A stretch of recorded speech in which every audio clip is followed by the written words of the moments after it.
Olá, tudo certinho? Meu nome é Daniel. E eu sou a Adriane, tudo certinho com vocês?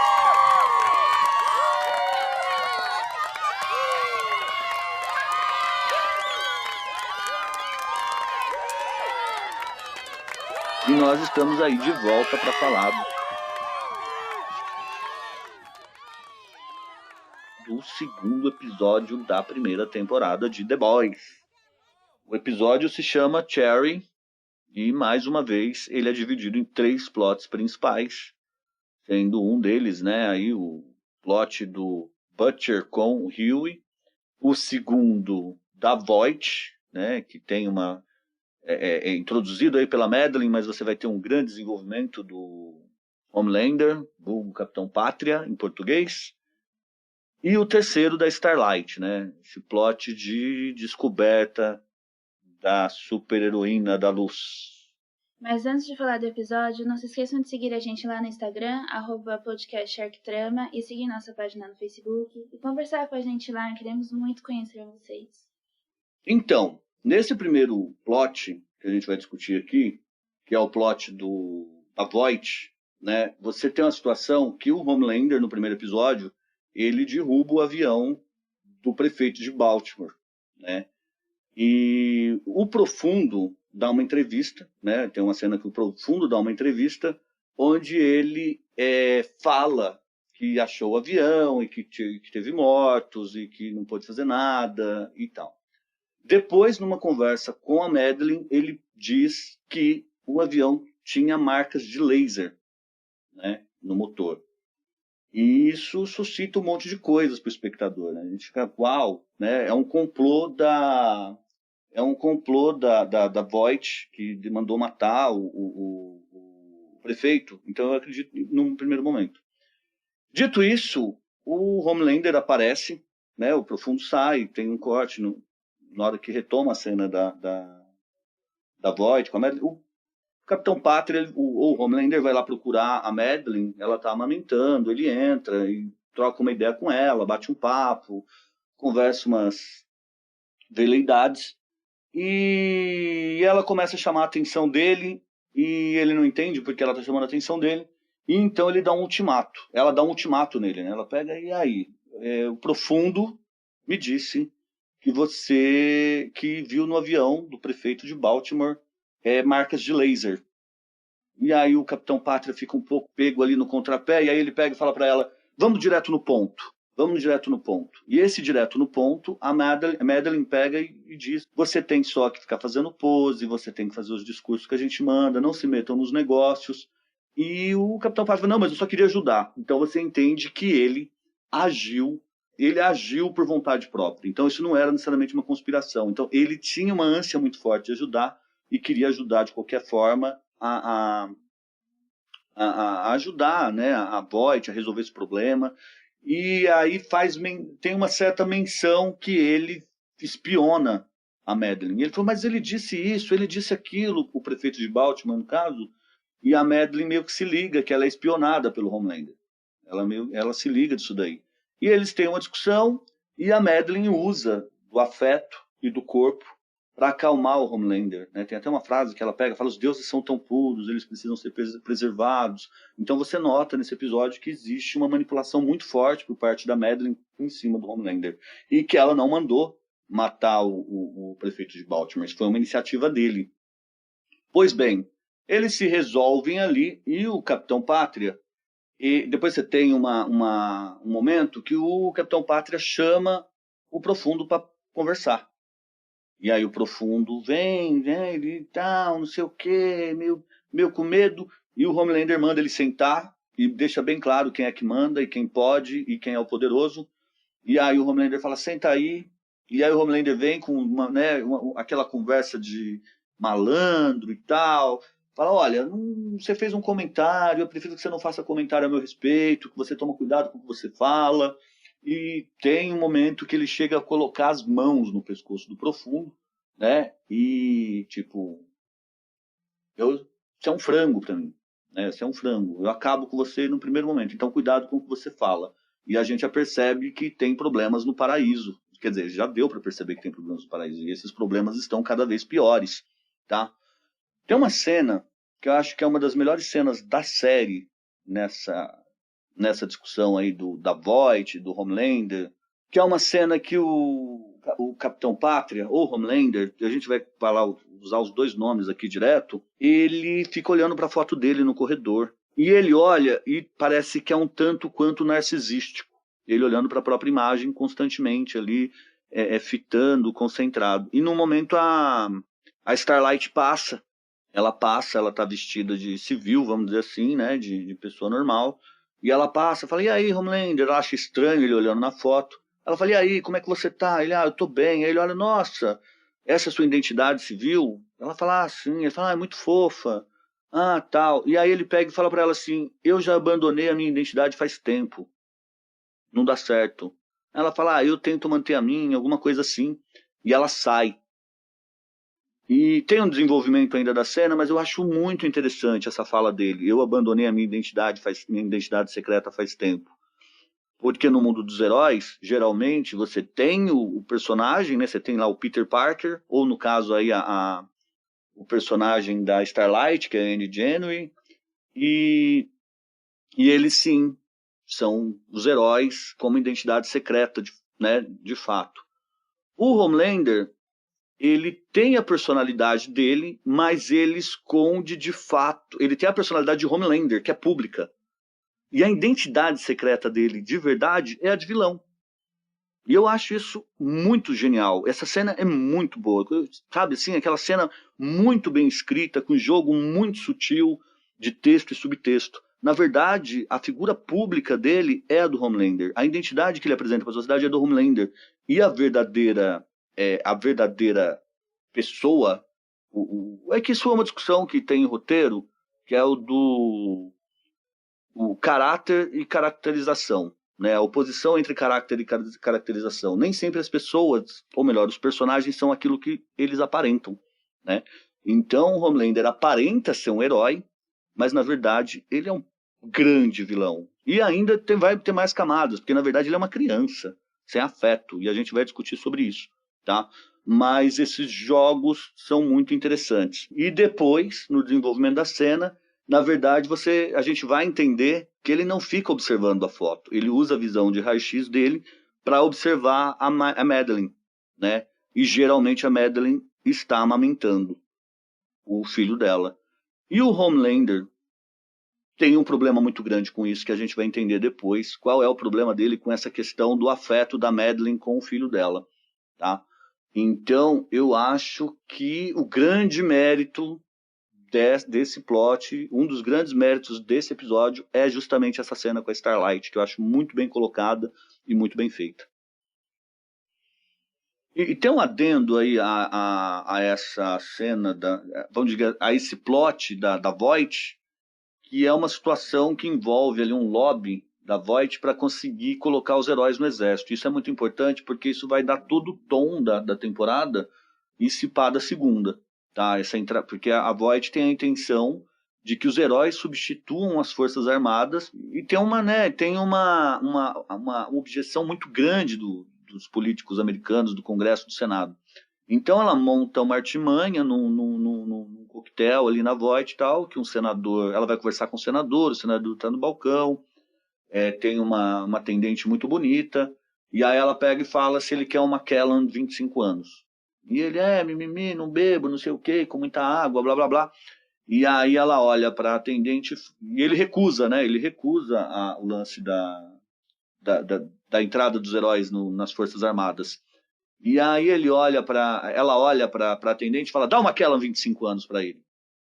E aí corta, né? E aí depois você vai ver o senador numa situação lá num quarto de motel, de hotel, com a atendente, e o bicho tá pegando, fervo, e aí ela vai lá e tapa o olho dele, a atendente, que tá na cama com ele e tal, e se transforma, que na verdade é um herói ali, o Doppelganger, ou duplicador em português, que muda de forma, uma espécie de mística, né?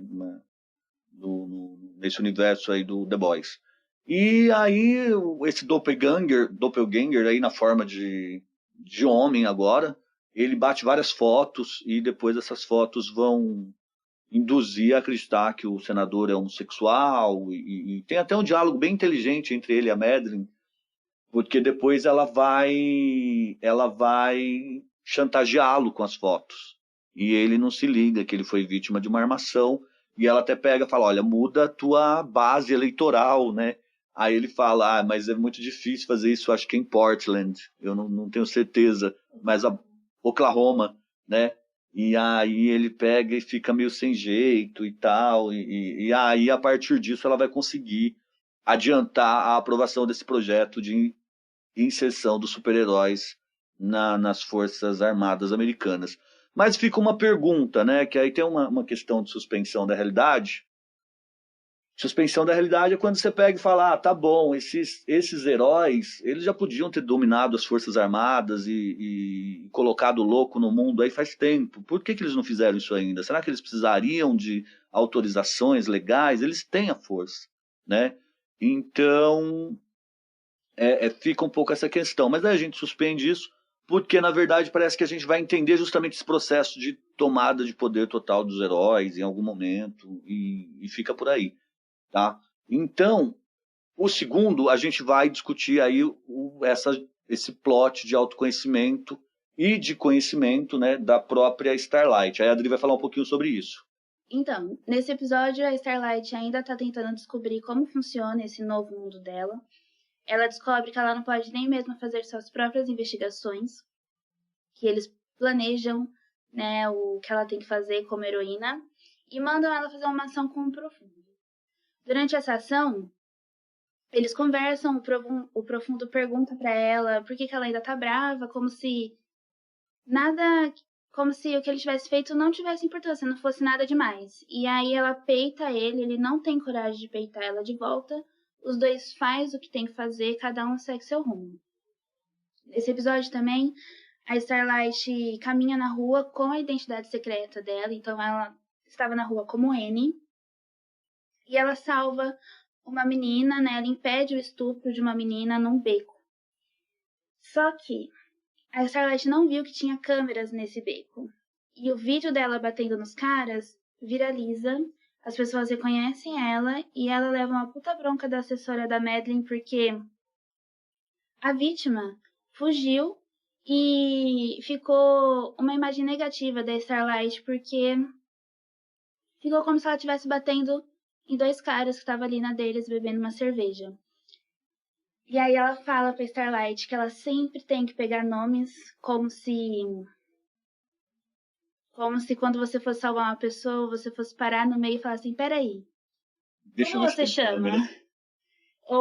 E sempre tem que ver se tem câmeras, né? Então, ao invés de ir logo e resolver o problema, ela tem que ficar preocupada em saber o nome das pessoas, procurar câmeras no lugar, enfim.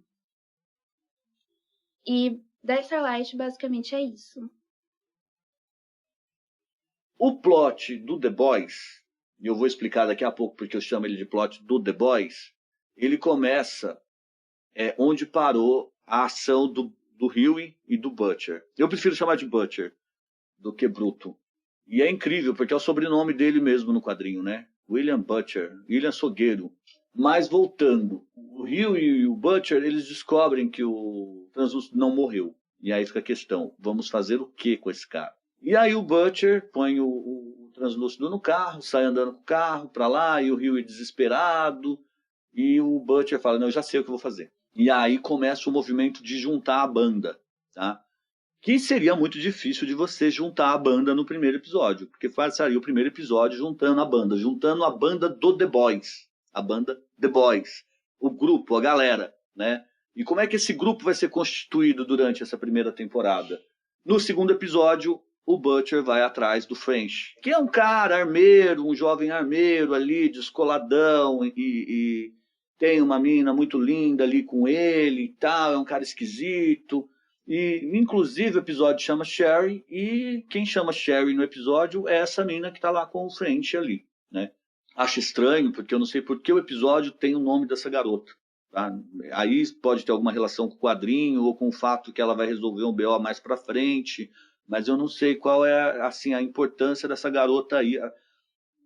Não me parece tão importante a ponto de ser o nome do episódio. Mas voltando. E aí... Posso fazer um comentário?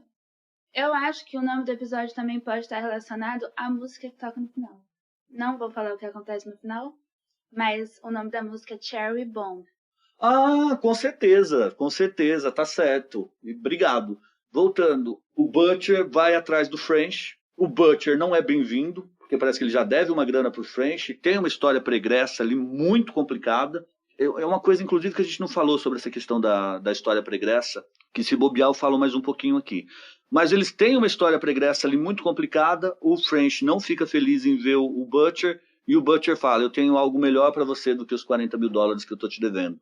O Butcher chama o French para ver lá fora, no carro, e na hora que ele abre é o translúcido, que está consciente. E o French vê o translúcido vê o French, e o Butcher usa mais uma vez um outro personagem para colocar ele dentro do grupo, meio contra a vontade do personagem. Então o Butcher realmente instrumentaliza muitas relações, é um personagem altamente manipulador, e ele deixa um pouco o French sem escolha. Né? Ele não vai ter escolha, porque o Translúcido viu ele como membro da gangue, como membro do The Boys.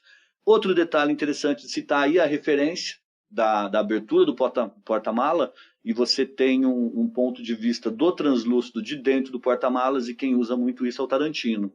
Né? Esses contra-plongé de dentro do porta-mala, que simula o ponto de vista de quem está ali preso. Tá? E é muito parecido com alguns dos planos do Tarantino em alguns filmes, como Cães de Aluguel, acho que no Pulp Fiction, né? É bem recorrente no Tarantino. E não sei de onde o Tarantino tira isso, porque o Tarantino vive fazendo essas referências. Eu não lembro de quem é o diretor que ele usa muito esses planos, se é o autêntico do Tarantino e por aí vai. Voltando pro Butcher. E eles colocam o French nessa situação. Eu, particularmente, não me identifico muito com o personagem do French. Na hora que eu vejo, falo, é um cara aí do crime, armeiro, curte rap, tá bom, beleza. E vai. E eles não sabem o que fazer com o translúcido. E aí eles colocam o translúcido numa grade, usam os conhecimentos do Rio, e mais uma vez, sobre a eletricidade, que o carbono é um autocondutor, e deixam o translúcido preso lá. E aí estão correndo contra o tempo, porque eles têm muito medo, né, de um tal de chip que eles carregam, um localizador, que os membros do set carregam, eles têm muito medo, e eles sabem que se eles tampar tudo com zinco, o Capitão Pátria não consegue encontrá-los. Eles fecham tudo com zinco, e montam lá um esquema, ficam correndo contra o tempo, tentam matar o translúcido de diversas formas, com tiro, com serra, com furadeira, e nada dá certo. E o translúcido, muito sarcástico, tira sarro da galera, fala, vocês não vão me matar, vocês estão perdidos, o Capitão Pátria vai me achar e nós vamos matar todos vocês. E até então eu não entendi a que veio o French, tá? Não me identifiquei, falei, tá bom.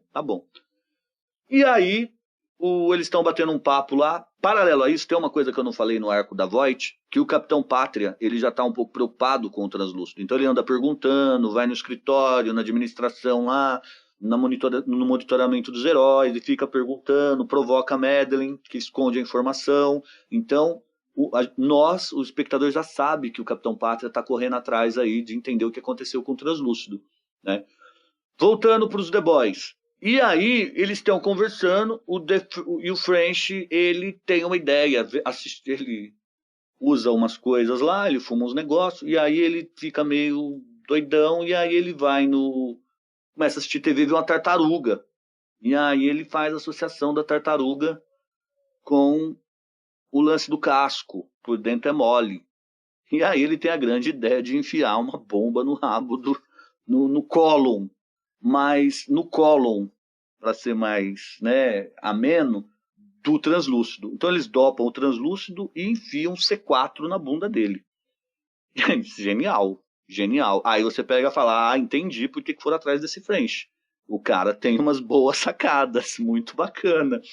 E aí eles estão meio correndo contra o tempo, e eles vão lá, interrogam o translúcido, explicam para ele que ele está com centenas de gramas de C4 no intestino grosso. Fica aquela questão, o translúcido fala, e ele cita o negócio da relação do A-Train com uma tal de lâmina, e que tem um negócio meio torto ali. Então eles conseguem uma informação relevante que vai levá-los para o terceiro episódio. Aí tem uma situação que eles se ligam que o Capitão Pátria está chegando, então eles armam um circo ali para se esconder. Eles vão pro carro, vão lá para fora, o French fica no furgão, né, parado, Butcher se esconde, E o Capitão Pátria desce e começa a trocar ideia com o French como se fosse um policial enquadrando um carro suspeito. E aí, tudo bem, não sei o quê. Quem é você? O que está fazendo aqui? Ah, é uma oficina mecânica e tal. E aí o Capitão Pátria fala, eu posso dar uma olhada atrás do carro? Aí o French fala, não, você tem mandato? Mais um ponto pro French. Não afinar na frente do Capitão Pátria, tá? Não afinar, porque qualquer outra pessoa, se fosse eu abriria o carro, peça por peça, quer que eu faça, quer abrir o motor, quer ver o motor embaixo do banco, pode ver aí, né? Mas o French fala, não, você não tem mandato, então você não vai ver e pronto. Eu falei, uau, uau. E o Capitão Pátria começa a olhar o carro por fora. Só que eu fico me perguntando, se o Capitão Pátria olha o carro por fora, usa a visão de raio-x e não enxerga dentro do furgão, eu acho que foi fácil esse clímax, tá? Esse não é o clímax, isso não é o clímax do ato, mas ele desviar a atenção depois, porque se eu tenho visão de raio-x, falo para um cara que eu quero olhar o carro dele, e ele fala que não, eu vou suspeitar, e eu olhar e tem zinco e eu não consigo enxergar dentro, eu vou achar muito estranho, tá? E aí, eu não lembro quem entra em contato com a Sherry, que está em outro lugar, Sherry, e aí ela faz uma explosão numa cidade, o Capitão Pátria escuta essa explosão e vai atrás da explosão, vê o que é, e perde o foco ali do... Bem, eu não sei se é suficiente para desviar a atenção do Capitão Pátria. Às vezes eu tenho dúvida, penso, mas enfim, eles precisavam de algum recurso. E o Capitão Pátria sai voando, né, aquele supersônico dele, ele voa, aquele wash, e aí a galera respira aliviada. Eu acho que eu não tinha zinco no carro. Porque antes do Homelander aparecer, o Butcher estava atrás do furgão. E o Butcher teve que sair do furgão para se esconder. Então, se tivesse zinco, não teria por que o Butcher ter corrido. Porque o Homelander ia abrir o carro. Ele estava caminhando para abrir. Não sei. Eu acho que ele olhou, não viu nada. E aí teve a explosão. E a explosão, já que ele estava preocupado com o translúcido, a explosão era muito mais interessante do que perder o tempo com um cara ali no meio do nada, sem nada. Eu precisaria rever a cena, porque me deu a impressão que ele não enxerga dentro. Ou então ele não usou a visão de raio-x, porque quando ele usa a visão de raio-x lá na Madeline, às vezes ele está usando a visão de raio-x e a gente não sabe que ele está usando. Exatamente. Mas teve um momento que a câmera acompanhou, fez um movimento e mostrou o que ele estava olhando de fato. E ali a gente não tem acesso a isso. Então ele pode até ter olhado, não viu nada. Pode ser que a câmera não tenha mostrado a visão dele para o público ficar nessa dúvida. O Butcher tá ali dentro ou não? Porque a gente não sabe que ele saiu. A gente vai descobrir que ele correu para se esconder só depois. Sim, pode fazer sentido. Aí, nesse caso, a explosão ganha sentido. Né? Aí sim, perdendo tempo aqui, vou. Beleza. Agora, o Hughie, lá dentro, ele tem uma certa pena, né? É um não iniciado ainda na matança. E aí ele pega e... vou dar uma água pro cara. E ele leva a água pro cara e deixa o copo translúcido.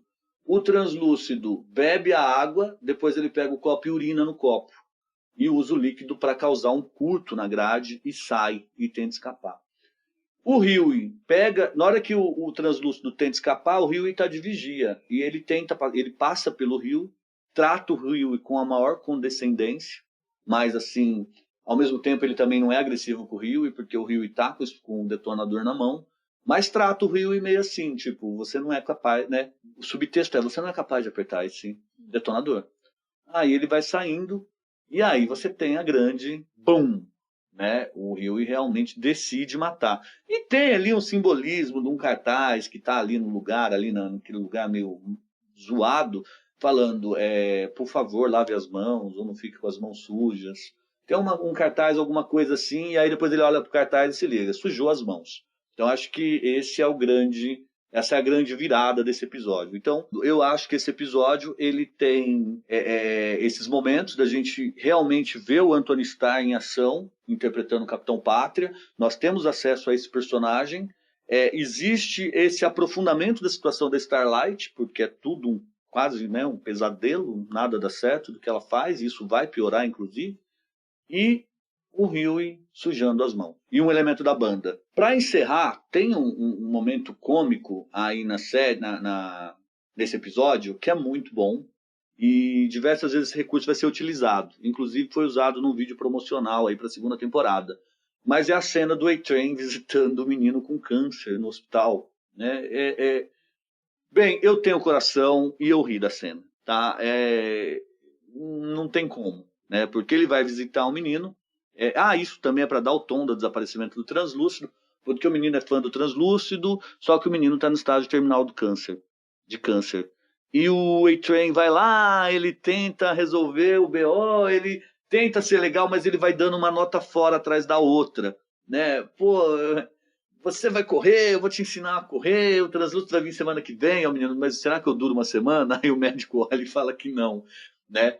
E aí o A-Train vai ficando cada vez mais constrangido, e é legal porque esse vídeo está sendo transmitido numa live. É ao vivo. E no começo tá cheio de curtizinho, coraçãozinho, e joinha, e coraçãozinho, e joinha. E conforme os beats, essa cena é muito boa, porque conforme os beats vão avançando, cada uma das ações e reações do A-Train, ação e reação torta, que é um conceito fundamental para você entender desenvolvimento de cena, né? Ele faz uma ação, dá errado, porque o menino fala, mas eu não tenho... O A-Train fala, semana que vem o translúcido vem. Aí o menino fala, mas eu não tenho uma semana de vida. E o médico confirma. Aí já é um beat. Mas eu vou te ensinar a correr. Aí o cara, você vai me ensinar a correr do câncer? Aí o Eitan faz aquela cara de novo de que, tô falando asneira, não tô conseguindo me controlar. E conforme isso vai acontecendo, vai mudando, né? Os joinhas e coraçõezinhos para carinha de choro e de raiva. Até o ponto que começa a pipocar um monte de carinha de raiva lá. Eu acho isso muito bacana, legal e divertido. E tem o tom, né, do humor da série. Acho que não faltou nada que a gente acha muito interessante. Lembrando também da cena que o Homelander fala do lance da identidade secreta e esse jogo de camadas do Homelander vai aparecendo, até vai ganhar uma proporção gigantesca, inclusive. Então é isso, galera. Muito obrigado. Eu espero que vocês tenham gostado, que eu tenha lançado luz em alguma coisa aí, eu e a Adri, e que vocês ouçam o próximo episódio amanhã. Um abraço para vocês. Beijos para todos e todas. E até o próximo.